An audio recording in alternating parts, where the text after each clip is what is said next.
Welcome top news today. The Republican tax bill, which passed 227,203 in the House and 5,148 in the Senate, marks the first reform of the tax code since the 1980s.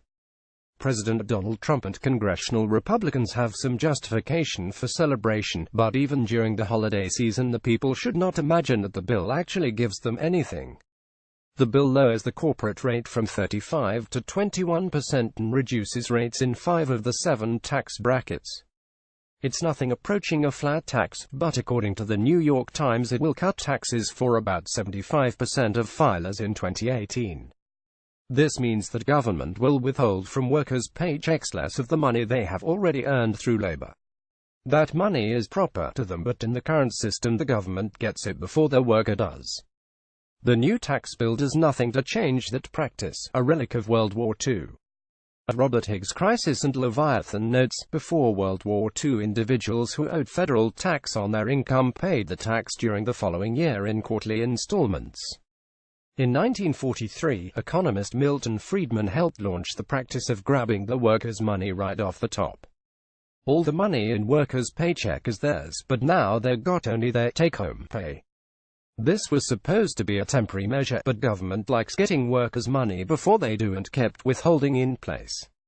As Charlotte Twite observed Independent on D.C., the rise of federal control over the lives of ordinary Americans, withholding is the paramount administrative mechanism that since 1943 has enabled the federal government to collect, without significant protest, sufficient private resources to fund a vastly expanded welfare state.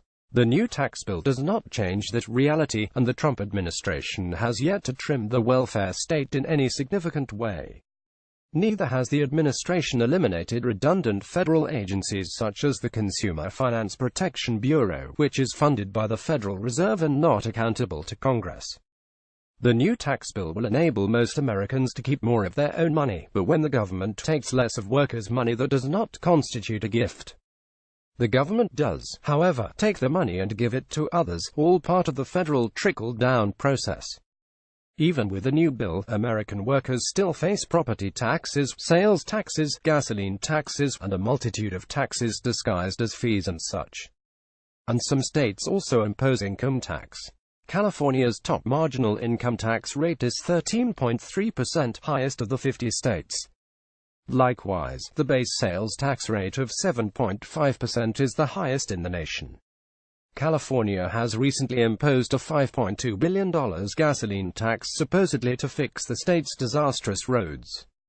This happened on the watch of recurring Governor Jerry Brown, who once proclaimed himself a born-again tax cutter. Like many politicians, he's anything but. In California and across the country, taxes remain a huge expense for the workers and the families. Government remains wasteful, unaccountable, and expansionist. Workers now have some reason to celebrate, but the government still gets their money before they do. And if they get some back in April, that is not a gift from the government. Happy holidays, everybody. Lloyd Billingsley is a policy fellow at the Independent Institute. He is the author of the new crime book, Lethal Injections: Elizabeth Tracy May Wetelau for Canada's Serial Killer Nurse, and the recently updated Iraqi MFA literary investigation. The views and opinions expressed in this commentary are those of the author and do not reflect the official position of the Daily Caller.